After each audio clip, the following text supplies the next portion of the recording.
आमच्या महाराजांच्या समाधीवरती पहिल्यांदा जर कोणी गेलं असेल तर आमचे ज्योतिराव फुले गेलेत.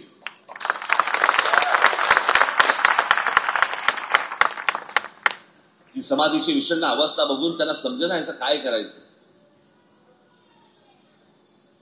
आणि त्यांनी तिकडे सांगितलं की याच्या पुढे मी आपल्या विचारांचा प्रचार करीन. 18 पगड जातींना घेऊन स्वराज्याची निर्मिती करणारा आमचा राजा,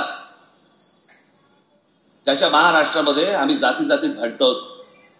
आणि भांडणं एवढ्यासाठीच लावली जातात की यांच्या भ्रष्टाचाराकडे तुमचं लक्ष जाऊ नये.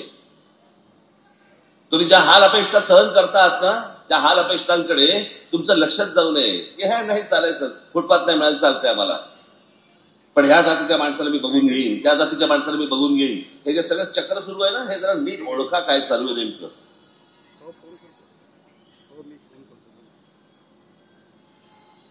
ज्योतिराव फुले गेल्यानंतर, आमच्या महात्मा फुले गेल्यानंतर तिथे अजून काही वर्षानंतर कोण गेलं असेल तिथे महाराजांच्या समाधीवरती? लोकमान्य बाळ गंगाधर टिळक.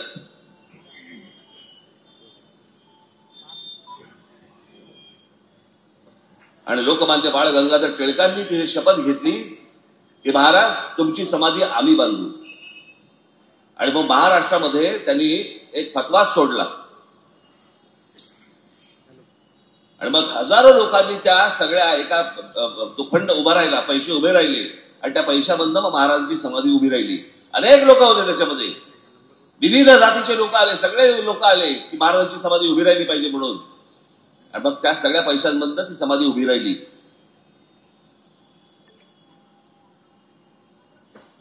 आता आम्ही काय करून ठेवलंय? आता आम्ही शिवछत्रपती हे मराठ्यांचे, लोकमान्य टिळक हे ब्राह्मणांचे, ज्योतिराव फुले आमचे माळ्यांचे, बाबासाहेब आंबेडकर आमचे दलितांचे. हे जे सगळं आजपर्यंत कधी आमच्या डोक्यात पण नाही आले या गोष्टी, माझ्या तर येतच नाही. पण महाराष्ट्राच्याही कधी हे मनामध्ये आलं पण नाही, शिवलं पण नाही.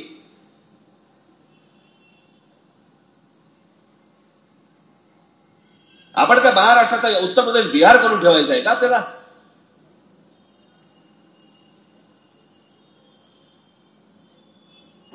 हे इथे आमच्याकडे मी त्याची म्हटलं ना, मी आपल्या पुण्याच्या सभेमध्ये म्हटलं, आमची कुठे गेले अरविंद शिंदोरे कुठे आहेत? हे इथे बसलेत.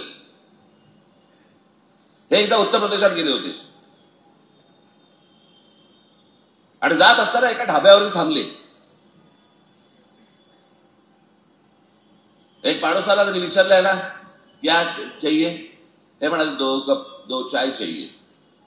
ठीक आहे, तो माणूस उलटा फिरला. हे सगळं चालू असताना एक काउंटरवरचा जो मालक होता तो हे सगळ्या गोष्टी बघत होता. काउंटरवरचा माणूस उठला, ह्यांच्यापाशी आला. बाबा विचार करा, ही खूप जुनी गोष्ट आहे. त्यांच्या प्रदेशांमध्ये काय काय प्रकार चालतात हे तुम्ही लक्षात घ्या, ते आपल्याला महाराष्ट्रात नकोय. तो काउंटरवरचा माणूस उठला, ह्यांच्याकडे आला आणि विचारलं कौन सी जात से हो? मग ह्यांनी सांगितलं की मैं इस जात का हूं. अच्छा अच्छा ठीक है, इनको जरा चाय दे देना. असा करायचा महाराष्ट्र आपल्याला? ही परिस्थिती आणायची आपल्याला महाराष्ट्राची?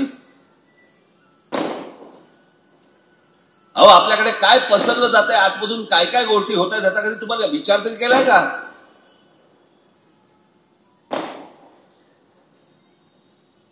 या हडपसरमध्ये, या इथे अनेक मोहल्ल्यांमध्ये सिमीचे अतिरेकी सापडलेत. त्याच्यानंतर तुमच्या आयसिसचे अतिरेकी सापडलेत, टेररिस्ट. हे अनेक मोहल्ल्यांमध्ये शिरलेले आहेत. म्हणजे हे काय करतील इथे आणि काय सापडलेले ते सापडले, न सापडलेले किती असतील? हा धोका मी समजून आपण लक्षातच घेणार नाही आहोत का की आपल्या बुडाखाली कोणता बॉम्ब लागलेला आहे?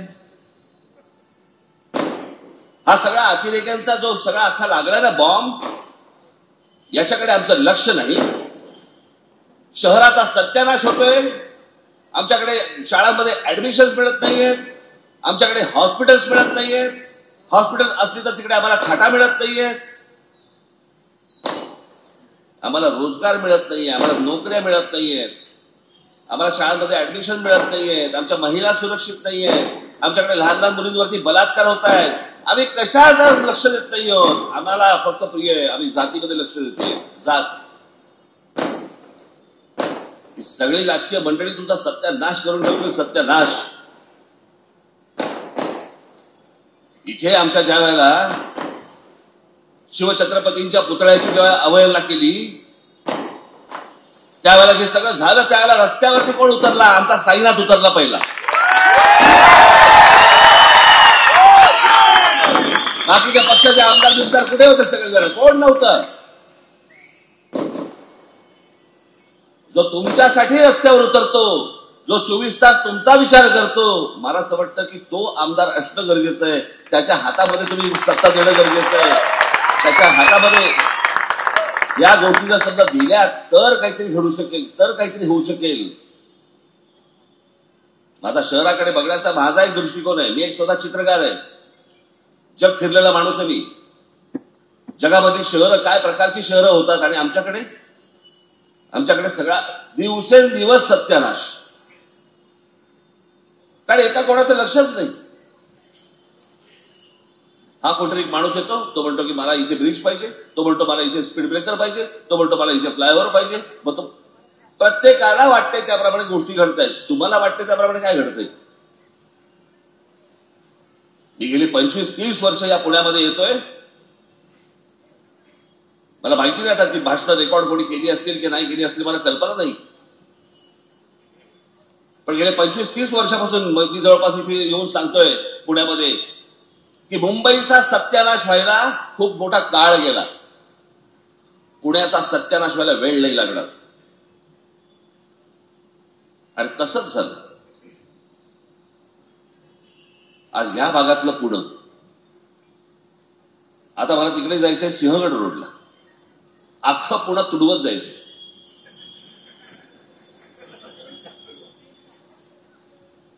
कसा ह्या ट्रॅफिक बंद पोहोचणार आहे हे मलाच माहिती. उद्या तर माझ्या 5 सभा लावल्यात. मला माहिती आहे त्या शेवटच्या सभेला मी कधी पोहोचणार आहे.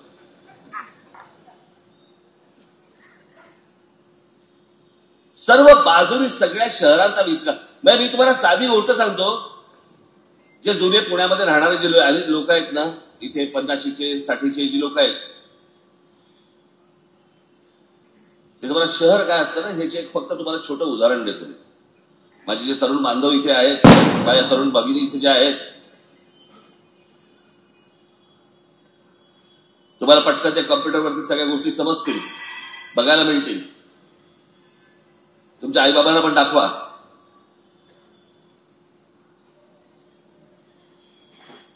कोणत्याही तुम्ही पुण्यातल्या एका 50-60च्या माणसाला फक्त विचारा, काय रे बाबा तुला जुनं पुणं आवडतं का आत्ताचं पुणं? तो पहिलं बोलत जुनं पुणं छान होतं, शांत होती. मुंबईच्या माणसाला विचारून बघा, त्याला विचार जुनं मुंबई आवडते का आत्ताची मुंबई आवडते? जुनी मुंबई. ठाण्याच्या माणसाला विचारा, तो म्हणतो जुनं ठाणं. नाशिकच्या माणसाला विचारून बघा, तो म्हणतो जुनं नाशिक. नागपूरच्या माणसाला विचारून बघा, तो म्हणतो जुनं नागपूर. दुबईच्या माणसाला विचारून बघा, तो म्हणतो नाही आत्ताचं दुबई. ज्या प्रकारे शहरं घडवली जातात, ज्या प्रकारे शहरं मोठी होतात, त्याला एक आकार उकार असतो. लोकांचा विचार करून शहरं घडवली जातात आणि मोठी केली जातात. आमच्याकडे कुठचाच विचार नाही. प्रत्येक गोष्टीत कॉन्ट्रॅक्ट मधनं टक्के घ्यायचे, पैसे खायचे. रस्ता बनवला की तो 6 महिन्यात खराब झाला पाहिजे. 6 महिन्यात का खराब झाला पाहिजे? कारण नवीन कॉन्ट्रॅक्ट निघतं. नवीन कॉन्ट्रॅक्ट निघालं, नवीन टक्के येतात, नवीन पैसे येतात. त्याच्यामुळे हे तुमचे रस्ते तुम्हाला कधीच चांगले मिळणार नाहीत. तुमचे फुटपाथ तुम्हाला कधीच चांगले मिळणार नाहीत. अहो आमच्याकडच्या मुतार्या ह्या तर विचारून जाऊच नाही. आपण विचारतो ना इथे बाथरूम कुठे आहे का? गरजच नाही. आमच्याकडे विचारलं बाथरूम कुठे, वास घेत जा, मिळेल.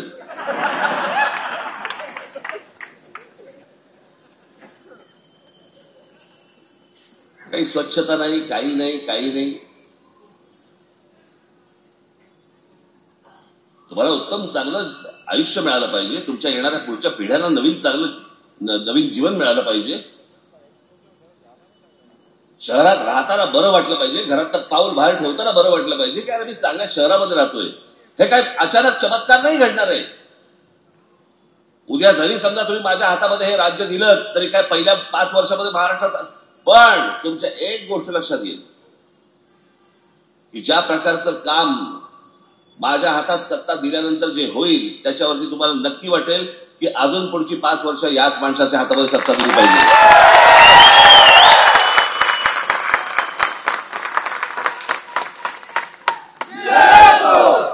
या सगळ्या गोष्टींचा मला सांगा, महाराष्ट्राचा विकास आराखडा ब्ल्यूप्रिंट 2006ला ज्यावेळेला मी पक्ष स्थापन केला त्यावेळेला मी विचारलं होतं, सांगितलं होतं, मी महाराष्ट्राला सांगितलं होतं की या महाराष्ट्राची ब्ल्यूप्रिंट, महाराष्ट्राचा विकास आराखडा हा मी तयार करीन. 1947 पासून स्वातंत्र्य मिळाल्यापासून 2024 पर्यंत आजपर्यंत या देशातल्या एकाही राजकीय पक्षाने हे राज्य कसं असावं, कसं चालवावं, काय प्रश्न आहेत ते कसे सोडवावेत, कोणीही विकास आराखडा मांडला नाही. प्रत्येक वेळेला तुम्हाला जाहीरनामे दिलेत की आम्ही हे करू, केलेलं नाहीच. महाराष्ट्र नवनिर्माण सेना हा पहिला राजकीय पक्ष आहे या देशामधला ज्याने एका राज्याचा विकास आराखडा मांडला.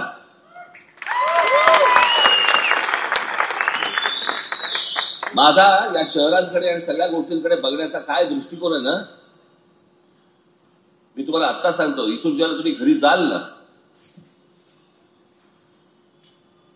माझी आपल्याला सर्वांना विनंती आहे, युट्यूब वरती जा, वरती राज ठाकरे टाका, राज ठाकरे एस्थेटिक एवढं फक्त टाका. त्याच्यामध्ये एक 16 मिनिटाची एक डॉक्युमेंटरी येईल जी 2014ला केली आहे. ती ज्यावेळेला तुम्ही ऐकाल, बघाल, त्यावेळेला तुमच्या लक्षात येईल मी कशा प्रकारचा विचार करतो, मी कशा प्रकारचं राज्य बघतो. मी ज्याला राज्याचा विचार करतो, मला खुर्चीचा सोच नाही हो. माझ्या गळामध्ये मुख्यमंत्री पदाची माळ घालावी याच्यासाठीचा करत असलेला विचार नाही येतो.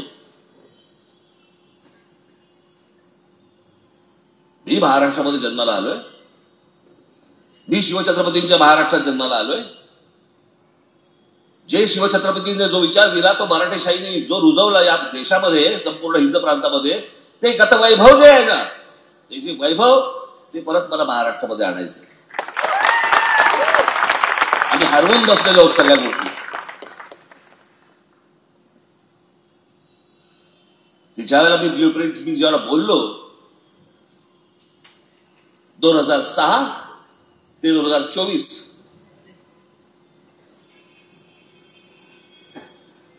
सगळ्या ठिकाणी मी जिकडे जिकडे जात असे, पत्रकार मला विचारायचे ते ब्ल्यूप्रिंटचं काय झालं, अजून ती ब्ल्यूप्रिंट आली, ते ब्ल्यूप्रिंट कुठे गेली, ब्ल्यूप्रिंटचं काय दिसत नाही असेल तुमचं काय कुठपर्यंत झालं. एका पत्रकार परिषदेमध्ये मला एका पत्रकाराने विचारलं, हा ते तुमची ब्ल्यूप्रिंट नाही आली. म्हटलं साऱ्या तीच काढायला पाहिजे होती, निदान बघितली तरी असतीच.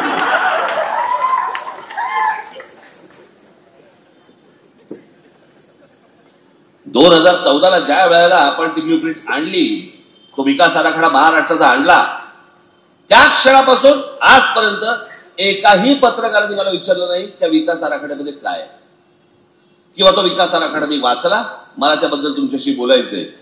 कारण पत्रकारांना त्याच्यामध्ये इंटरेस्टच नव्हता, त्याला काही त्याच्याशी देणं घेणंच नव्हतं. त्याला तर मुळात महाराष्ट्राशी काही देणं घेणंच नसतं. जे माझे आता पत्रकार जे येत आहेत माझे इंटरव्ह्यू करायला, शिंदे असं बोललेत, मग फडणवीस तसं बोललेत, मग उद्धव ठाकरेंनी असं केलं, मग शरद पवारांनी असं केलं. अरे महाराष्ट्राचं बोल,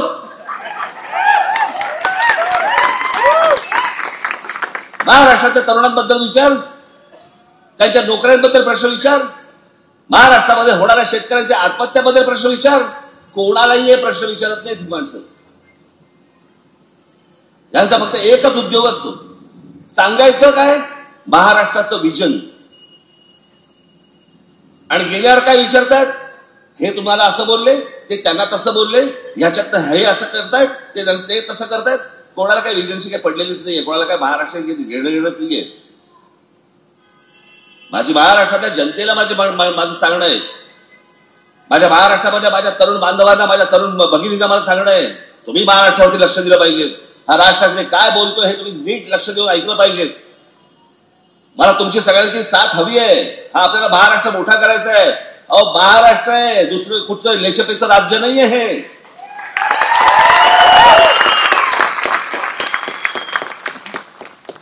अहो महाराष्ट्राला भूगोल पण आहे आणि महाराष्ट्राला इतिहास पण आहे. महाराष्ट्राकडे सगळं आहे, महाराष्ट्राकडे विद्वत्ता आहे. एवढ्या सगळ्या गोष्टी असलेला या देशातलं हे एकमेव राज्य आहे. ते राज्य या राज्यकर्त्यांच्या खाली जाऊन आपण चढवतोय. ही संधी वारंवार येत नाही. यांनी गेल्या 5 वर्षामध्ये केलेला जो सत्यानाश जो आहे ना, कोणी उठतंय, कोणाही बरोबर जात आहे, कोणी काही करतंय, कोणी कुठच्याही पक्षात जात आहे.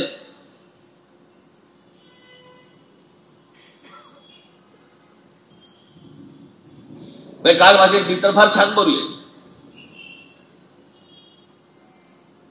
की ऑस्ट्रेलिया वेस्ट इंडिज मॅच बघायला गेलो आपण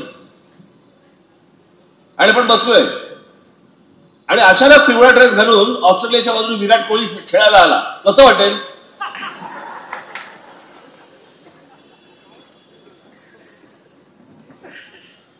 किंवा भारत वर्सेस आपण समजा काहीतरी इंग्लंड मॅच चालू आहे, आपण बघायला गेलो आणि भारताकडनं अचानक आपल्याकडे बॉलिंगला ब्रेकली आला, कसं वाटेल? या संपूर्ण महाराष्ट्रामध्ये सगळ्या राजकीय पक्षांची IPL करून ठेवली आहे. कोण कुठच्या पक्षातनं काय खेळतंय काहीच कळत नाही.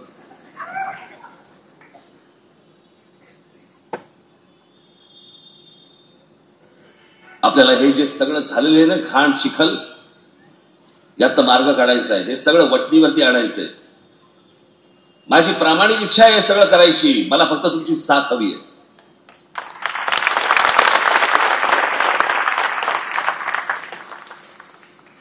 मी आज इथे हडपसरला आलोय. हडपसर मधल्या माझ्या माता भगिनींना, बांधवांना, भगिनींना माझी विनंती आहे, हात जोडून विनंती आहे. संधी वारंवार येत नसते.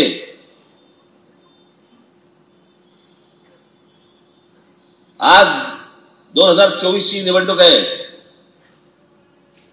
20 तारखेला जो काही तमाशा या सगळ्या राजकीय पक्षाने घालून ठेवलेला आहे, जर त्यांच्या मार्गाने गेलात, त्यांच्या मागे जर गेलात आणि ही जर माणसं निवडून आली, तर ह्यांचा नक्की असा समज होईल की आम्ही जे तुमच्या मतांचा अपमान करतो आहोत, कुठूनही उठतोय आणि कोणाही बरोबर जातो आणि काही करतोय, हे जे समज जो झालेला आहे त्यांना वाटेल आपण जे करतोय ते बरोबर करतोय, आपण जे केलंय ते बरोबर केलंय.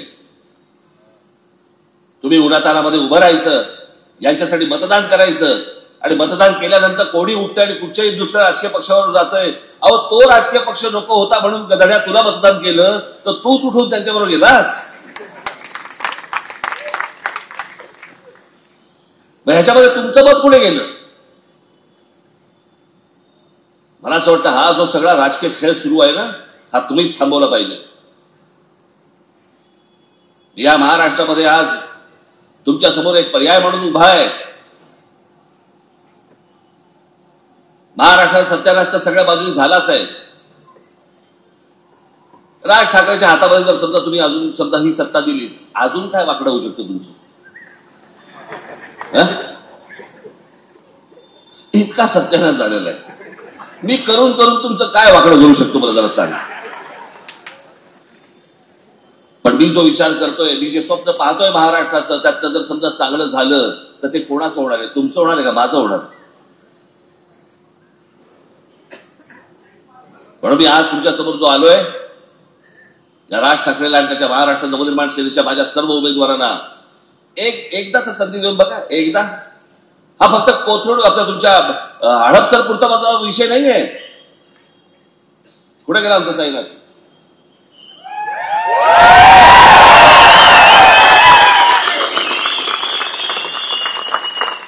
माझा साईनाथ तर आहेच, पण महाराष्ट्रामध्ये जिथे जिथे म्हणून महाराष्ट्र नवनिर्माण सेनेचे जिथे जिथे उमेदवार उभे असतील, मला सगळ्या मतदारसंघामध्ये जाणं शक्यच नाही. मला पोहोचू पण शकत नाही, जाऊच शकत नाही.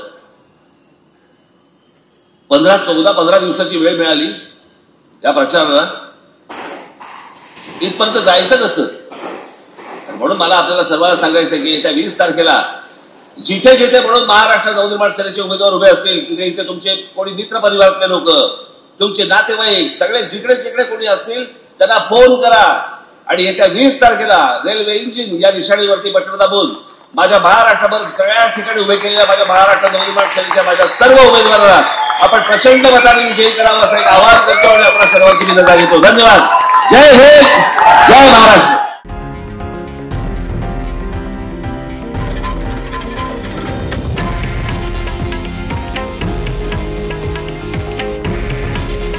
हे आहे देशातील नंबर 1 न्यूज नेटवर्क आणि आपण पाहत आहात TV9 मराठी. काळजी तुमची, हित महाराष्ट्राचं.